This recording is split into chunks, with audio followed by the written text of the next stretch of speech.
Buenos días a todos, con todos los asistentes. Vamos a iniciar con el programa de hoy día del curso de Imagenología. A continuación vamos a tener la ponencia de la doctora Gabriela Lucía Rivera Galdós, cirujana de cabeza y cuello, con el tema de Imagenología y patología cervical. La recibimos con un fuerte aplauso, por favor.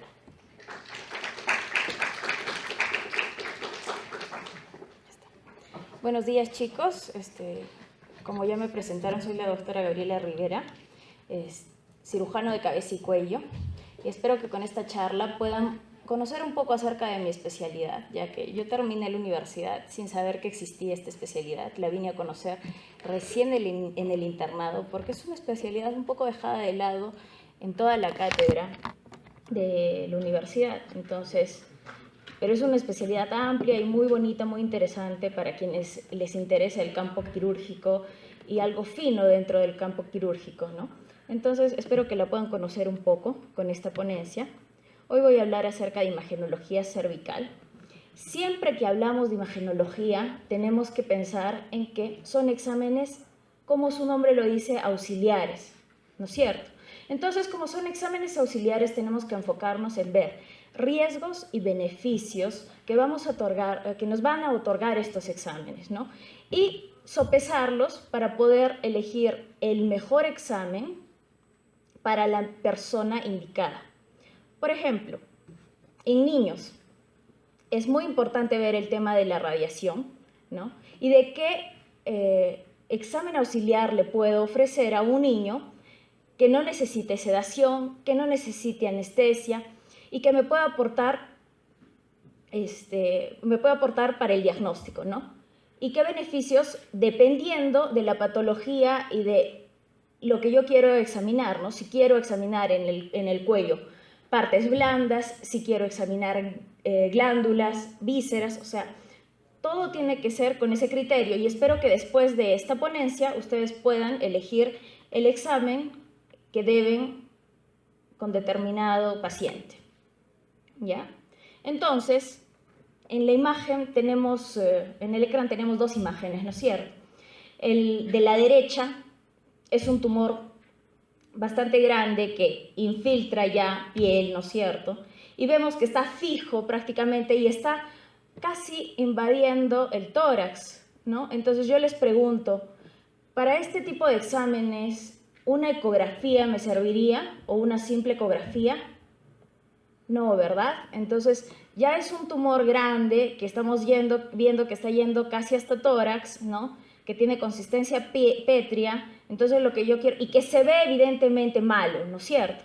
Entonces, cuando yo tengo un tumor así, que lo veo evidentemente malo, no voy a pensar en una ecografía, sino ya estoy pensando en estadificar a mi paciente y en si lo tengo que operar, en cómo lo voy a operar y qué tan agresiva va a ser mi operación. Entonces, es mejor pedir una tomografía o una resonancia, ya vamos a ver cuál de las dos me va a servir luego. En cambio, en el caso de la izquierda, es una paciente joven con un ganglio en el grupo 2, entonces ahí sí me serviría una simple ecografía, ¿no es cierto? Entonces, como les digo, tenemos que tener un enfoque, ayudarnos para diagnosticar a un paciente tenemos que ayudarnos con un enfoque etiológico relacionado a la edad, una cuidadosa historia clínica y un examen físico detallado. Estas tres cosas nos van a brindar información valiosa, ¿ya? Y como les dije, en la región cervical, los exámenes, las técnicas de imagen juegan un rol muy importante en la estrategia diagnóstica, pero esto no quiere decir que dejen de ser auxiliares. ¿A qué voy? A que nosotros, con una buena historia clínica, con un examen físico adecuado, podemos llegar a hacer un diagnóstico, a veces sin necesidad de valernos de exámenes auxiliares, ¿ya? Entonces, como les repetía nuevamente, contribuyen a modificar nuestra conducta, ¿no? Diagnóstico-terapéutica, pero hay muchas pruebas radiológicas que no cumplen con estos cometidos y al contrario, nos confunden y exponen innecesariamente al paciente a radiación, ¿ya? La anatomía del cuello es y seguirá siendo un reto tanto para cirujanos como para radiólogos, porque la región cervical es una región bastante compleja. vemos muchas estructuras pequeñas y críticas que pasan desde la cabeza al tórax a través de esta región que es flexible, pero a la vez compacta. Entonces, antes de pensar en imagenología cervical, ¿en qué tenemos que pensar? En la anatomía cervical, ¿no? Tenemos que tener una idea de la anatomía del cuello. Eso es muy necesario para poder interpretar estas pruebas de la manera más adecuada. Como ya les he dicho, el cuello es un cilindro, ¿no? La columna vertebral con su musculatura circundante forman la parte posterior del cilindro y hacia la parte de adelante tenemos todas las vísceras importantes, ¿no? Que son la faringe, la laringe, el esófago, tráquea, tiroides y paratiroides, ¿no? ¿Y por qué les decía que es importante saber anatomía? ¿Por qué? Porque siempre que ustedes van a revisar un examen tenemos que tener en cuenta unas cosas. La división cervical anatómica, que nos sirve para nosotros los cirujanos, que se divide básicamente por los músculos que están en la región anterior, cervical anterior, en triángulos, ¿no? Tenemos diferentes triángulos, el submentoniano, el submaxilar, el triángulo anterior, que se divide en dos también, y el triángulo posterior, que se divide en dos, ¿no? Occipital y subclavio, y el anterior en carotidio y muscular. Y antes, mucho antes, cuando nosotros interpretábamos una tomografía, los radiólogos se valían de esta anatomía, de estos triángulos, y se guiaban por este huesito que se llama hioides. No sé si se acuerdan ustedes de su anatomía. Luego, se entendió que las vías de diseminación, tanto del cáncer como de algunos procesos infecciosos, ya sea abscesos y demás, se diseminaban fácilmente del cuello al tórax o del cuello hacia el cerebro, ¿no? ¿Y por qué? Porque estas fascias, la fascia cervical profunda, que se divide en 3 capas, se conecta estos 3 segmentos, ¿no? El cuello con el tórax y hasta el cerebro, ¿no? Entonces, es por eso que luego se dividió el estudio tomográfico y de resonancia en espacios, que lo vamos a ver más adelante, ¿ya? Entonces, ¿qué métodos de imagen tenemos hablando de solamente cuello, ¿no? Nos podemos valer de la ecografía, de la tomografía, de la resonancia magnética, y también tenemos la tomografía por emisión de positrones, ¿no? Que ahora hay que tomarla con calma, ¿no? Primero hubo un auge que decían que sí, que con esta tomografía, con este PET scan, íbamos a poder determinar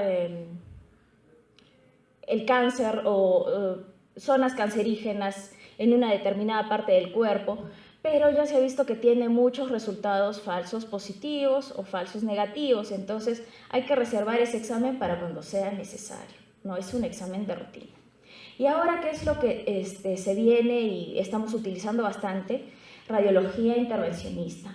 ¿A qué me refiero con esto? A biopsias guiadas por ecografía, biopsias guiadas por tomografía, tanto BAFs como TrueCuts, ¿no? Ahora nos podemos valer de eso para diagnosticar enfermedades y la sensibilidad aumenta en un 80%. ¿Qué nos aportan las imágenes? Primero, van a permitir caracterizar una lesión como quística, sólida o vascular. Va a permitirnos localizar la masa dentro de diferentes compartimientos en el cuello y va a permitirnos medir el tamaño y la detección de compromiso de diferentes estructuras vecinas.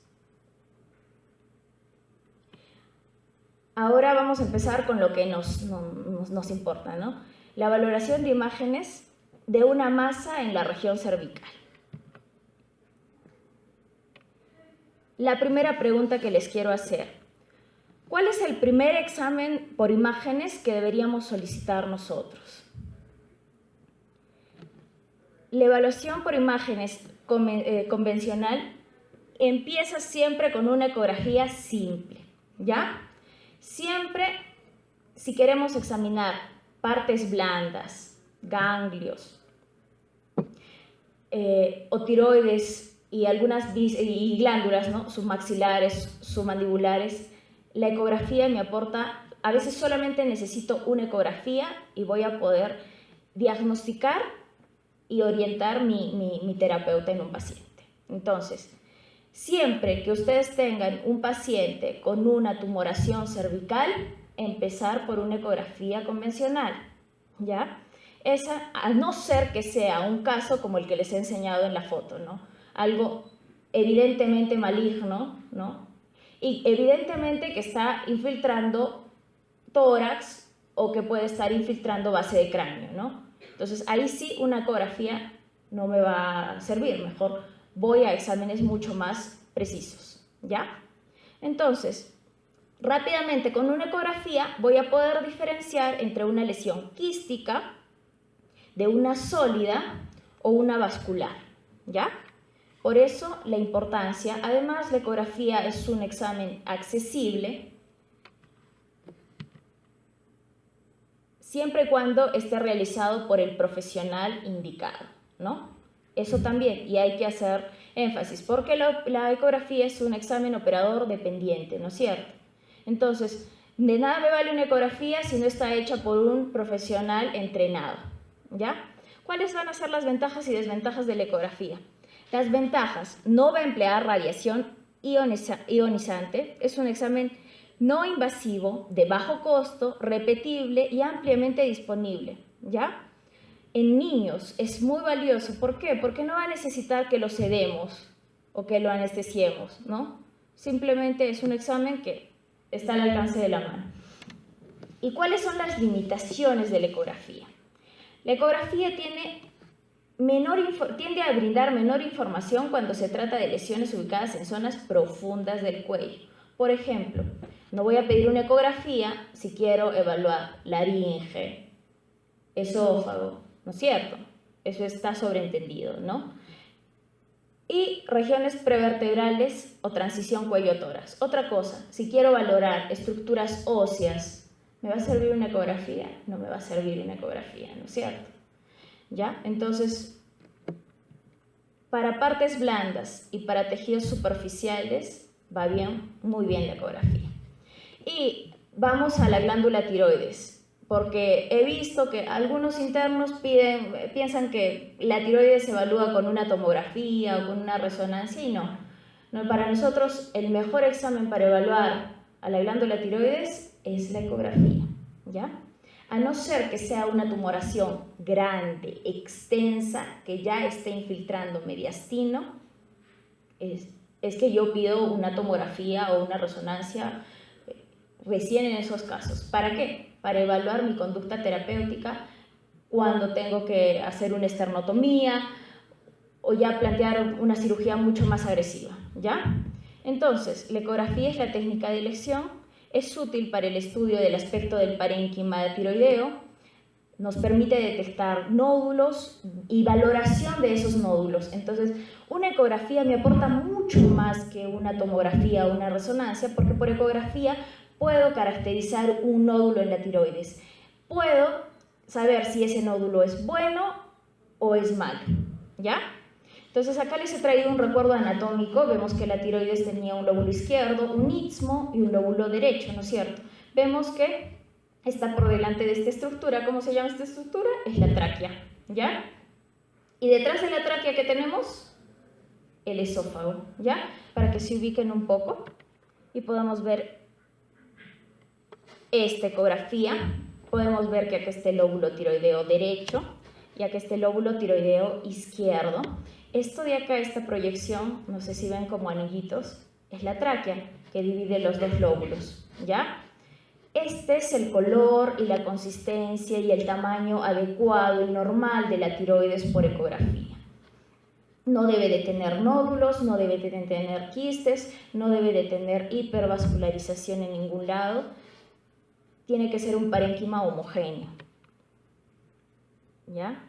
Acá tenemos, por ejemplo, en la enfermedad de Graves, que aumenta la vascularidad, ¿no? Este es un Doppler, ¿ya? Me hubiera gustado que lo veamos en color, pero aumenta los puntos de la vascularidad dentro de la glándula.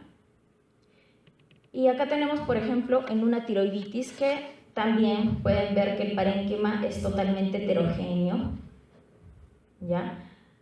Hay estas zonas anecoicas también, y acá como que se quiere dibujar un nódulo, ¿no? Esta es la imagen de una tiroiditis. Y esta de acá es la imagen de un tumor con características neoplásicas. ¿Qué tenemos? Una tumoración que está mal delimitada, ¿ya? Que tiene estos puntitos blancos acá adentro que se denominan microcalcificaciones, ¿ya? Y si le haríamos un Doppler, que seguramente se le ha hecho un Doppler, tiene aumento de la vascularidad central, ¿ya? Esas son características de un nódulo de tiroides que no es tan inocente, que más bien es sospechoso, muy sospechoso de malignidad. Y acá tenemos un nódulo bonito y bueno, ¿no? Quístico. Vemos que tiene un halo más definido, es oscurito porque está lleno de coloide o sustancia coloide, ¿no? Que es un líquido, ¿no? Y no tiene vascularidad central, no tiene microcalcificaciones ni nada, es un nódulo quístico totalmente inocente, ¿ya? Entonces ven las diferencias. Y solamente para determinar y tipificar un nódulo tiroideo me basta una ecografía. Y para evaluación de la extensión a ganglios cervicales, porque la tiroides metastasiza a ganglios laterales del cuello, ¿no es cierto? Para evaluar esa progresión de la enfermedad, también me basta con una ecografía de tiroides y de cuello. No necesito nada más. En cuanto a las glándulas salivales, les hago recuerdo que tenemos 3 pares, ¿no? Las mayores son las parótidas, las submandibulares y las sublinguales, pero también tenemos glándulas salivales menores que se encuentran distribuidas por la cavidad oral y mucosa faríngea en un número de 700 hasta 1000, ¿ya? Para evaluar glándula parótida, glándula submaxilar y hasta glándula sublingual, también me puedo valer de la ecografía. Y la ecografía me aporta mucha información más valiosa en determinados casos que una tomografía o una resonancia. Entonces tenemos la glándula parótida, como si ustedes se acuerdan, se va a dividir en 2 lóbulos, ¿no? Un lóbulo superficial y otro profundo. Si tenemos una tumoración en el lóbulo superficial de la parótida y es una tumoración pequeña, basta con pedir una ecografía, ¿ya? Pero si estoy sospechando de que pueda haber una tumoración en el lóbulo profundo de la parótida, entonces definitivamente una ecografía no me va a ayudar. Tengo que pedir ¿qué? Una tomografía o una resonancia, ¿ya? Ecográficamente la glándula parótida presenta una ecoestructura homogénea, una ecogenicidad ligeramente superior a la de la musculatura adyacente, pero es muy ligeramente superior, ¿ya? Y en condiciones normales va a presentar ganglios dentro de la glándula parótida, igual que dentro de la glándula submandibular, ¿ya? Eso no hay que asustarse, no hay que alarmarse, es normal que haya ganglios dentro de la glándula. Acá vemos, por ejemplo, esta es la parótida, esa es la ecogenicidad normal, y esto de acá es un tumor que se denomina adenoma pleomórfico. Es un tumor bueno de la glándula parótida, es un tumor benigno, y que está desplazando un poco la vena retromandibular, ¿ya? Entonces, esta es la ecogenicidad normal de la parótida. Acá vemos que casi todo el lóbulo superficial de la parótida está ocupado por este tumor, que se llama adenoma pleomórfico. En caso de las glándulas submaxilares, también nos sirve la ecografía, ¿ya? Y acá vemos la ecogenicidad, que es muy parecida a la de la glándula parótida, es ecogenicidad normal, ¿ya?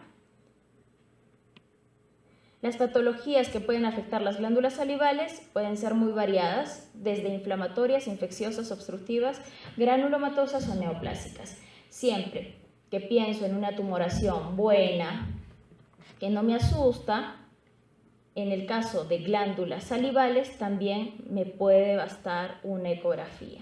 Pero si ya estoy pensando en una tumoración que puede ser neoplásica, para evaluar extensión de la enfermedad y estadificar a mi paciente, sí me voy a valer de una tomografía, ¿ya? Entonces, todo lo que es bueno en glándulas salivales me basta con una ecografía.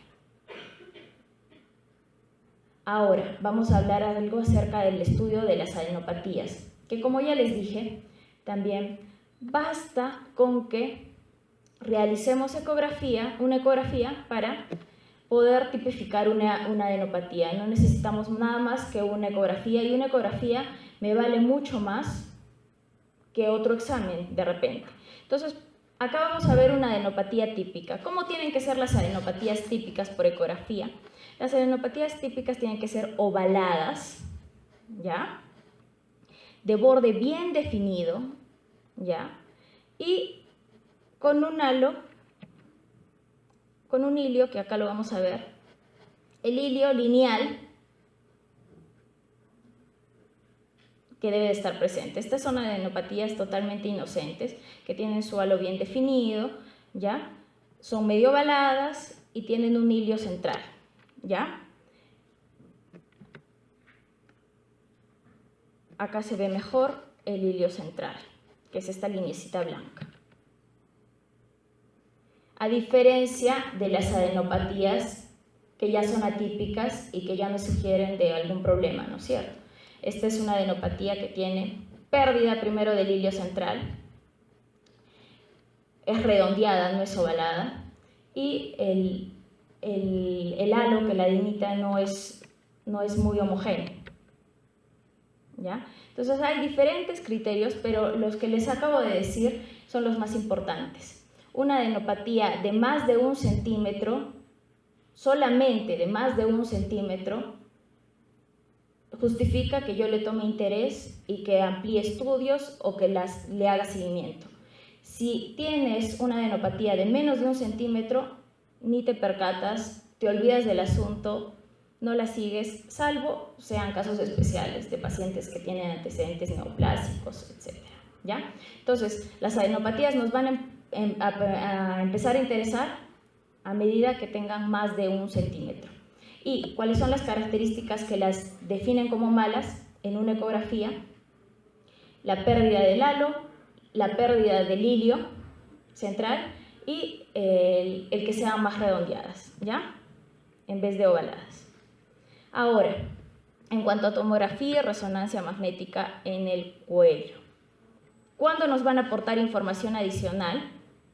Como les dije, cuando queremos examinar órganos profundos del cuello como laringe, hipofaringe, y también nos sirven para estadificar a los pacientes cuando tenemos pacientes con neoplasias malignas, ¿ya? Entonces, para evaluar una resonancia o una tomografía en cuello tenemos que tener en cuenta estos planos, porque en su informe, cuando ustedes lean un informe de radiología, van a escuchar en el corte sagital, en el corte coronal y todo. Entonces eso tiene que estar totalmente claro, que los cortes transversales son así como ven en este plano. Sagital es un corte por la cisura interhemisférica del cerebro y coronal por la cisura frontal, ¿no? Esa es la orientación de los cortes. Entonces, para evaluar una resonancia o una tomografía de cuello, tenemos que entender que se divide en el cuello supraioideo y el cuello infraioideo. ¿Por medio de quién? Del hueso ioides, que es el único hueso del compartimiento anterior del cuello y el único hueso que va a haber en el cuello, ¿no? Aparte de las vértebras. Entonces, este hueso ioides, que lo vemos acá en un corte, ¿cómo se llama este corte? Sagital, ¿ya? Va a dividir el cuello supraioideo y el cuello infraioideo. Y el cuello supraioideo a su vez va a estar dividido en nasofaringe, orofaringe e hipofaringe, ¿ya? Y del cuello hacia abajo, del ioides hacia abajo, es el cuello infraioideo.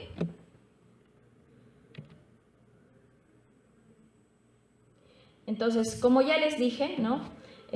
Ahora, gracias a este descubrimiento de lo de las fascias cervicales, de la fascia cervical profunda y de las divisiones de esta fascia y de que se entendió que se diseminaban procesos hacia el tórax, y a la base de cráneo, es que lo dividimos el cuello en diferentes espacios, tanto el cuello suprayoideo como el infrayoideo. Entonces, en el cuello suprayoideo vamos a tener un espacio faríngeo, mucosofaríngeo, parafaríngeo, un espacio carotidio, un espacio parotidio, un espacio masticador y un espacio retrofaríngeo o perivertebral. Y hay diferentes elementos en cada uno de estos espacios, ¿ya? Lo importante es que estos espacios se continúan con el cuello infrayoideo, ¿ya? Entonces hay comunicación de estos espacios en el cuello supra como en el infrayoideo, ¿ya? Acá, por ejemplo, vemos un corte coronal y el espacio, por ejemplo, este de acá es el espacio parafaríngeo, este de acá que está con líneas rayadas es el espacio masticatorio, donde debe estar el músculo macetero prácticamente, el espacio parotidio, que es donde se sienta la glándula parótida, y este es el espacio submandibular, ¿ya? Entonces acá vemos también en un corte transversal estos espacios. Tenemos el espacio masticator o maceterino, tenemos el espacio parafaríngeo, el espacio carotidio, el espacio retrofaríngeo y el espacio prevertebral, ¿no? Acá en el corte transversal también podemos ver con X que están bien delimitadas las glándulas parótidas, ¿ya? En el espacio parotidio. Acá tenemos en un corte mucho más bajo, las glándulas submandibulares y estas proyecciones que están acá justo por delante de la mandíbula, del cuerpo de la mandíbula, por detrás, son las glándulas sublinguales, ¿ya? Entonces, el cuello infrayoideo también va a tener espacios. El único espacio que no va a haber en el cuello suprayoideo es el espacio visceral, ¿no? Y en el espacio visceral tenemos las glándulas tiroides y paratiroides, la laringe, la hipofaringe, la tráquea, el esófago, ¿ya?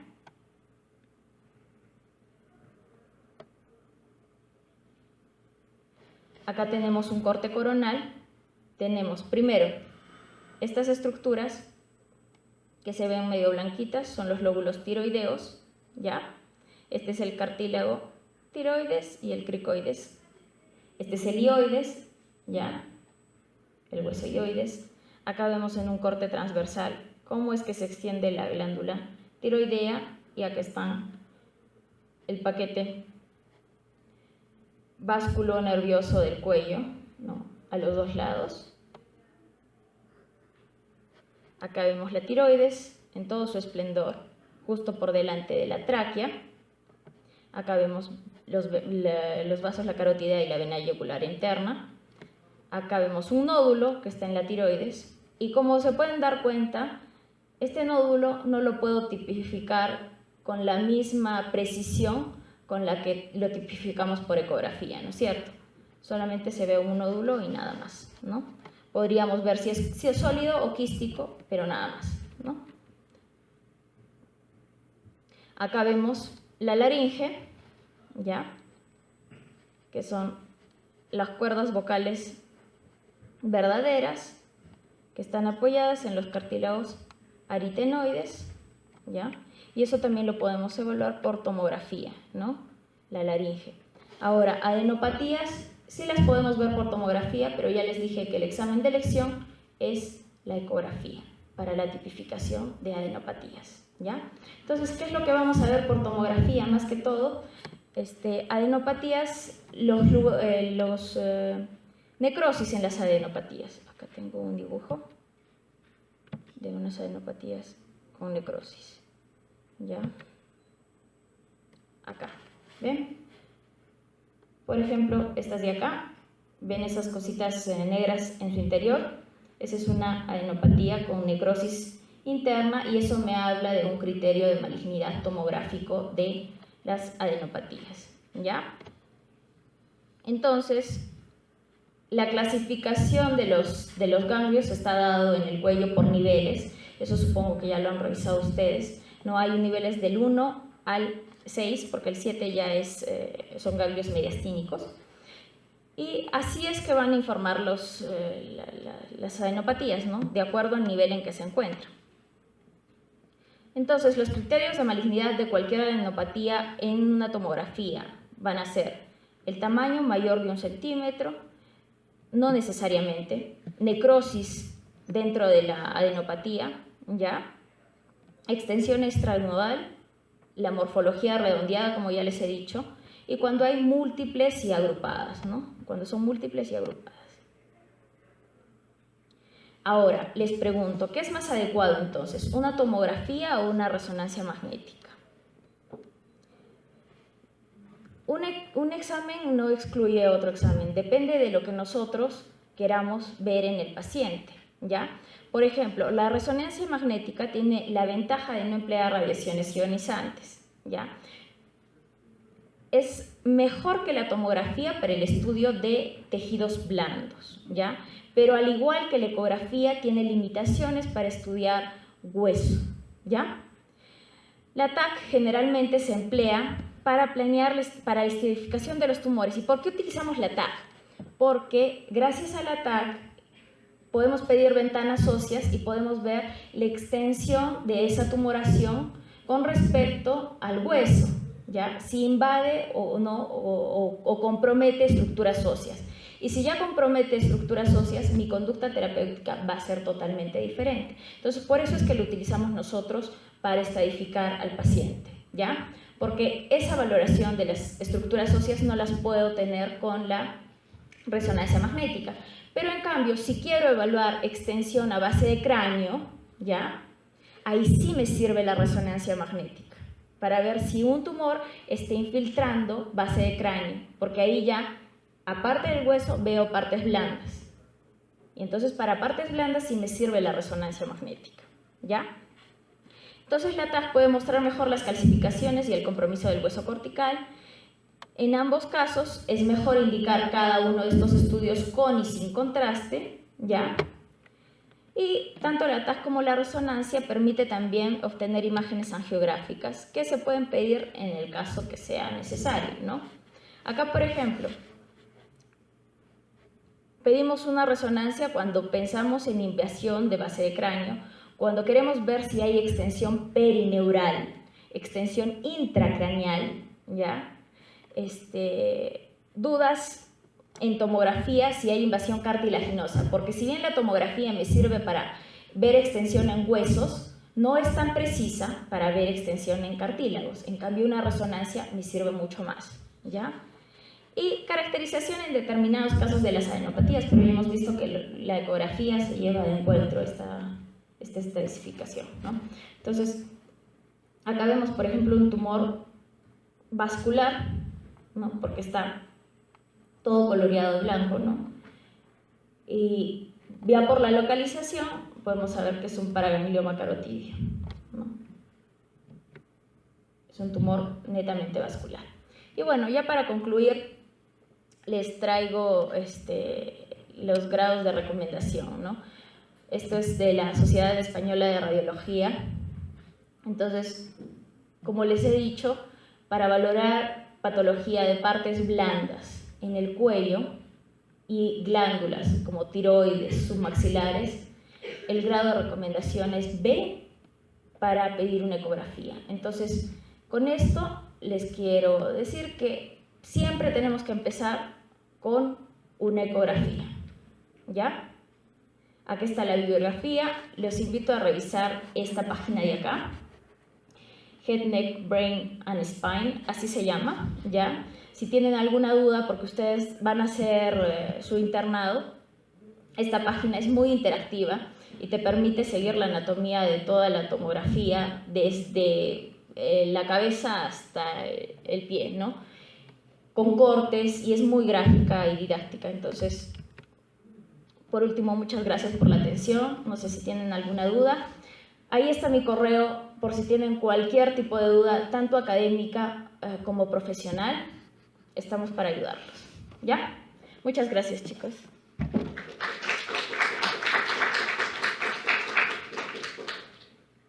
No sé si tengan alguna pregunta.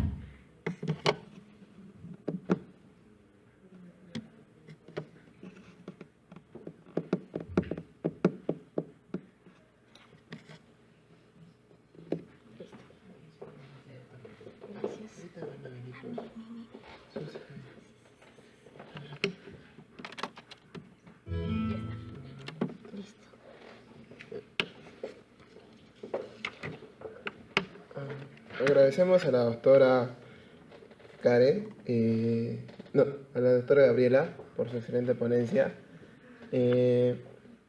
Ahora vamos a tener el tema de lo que vendría a ser imagenología de afecciones hepatobiliares y también el tema de imagenología del tracto gastrointestinal.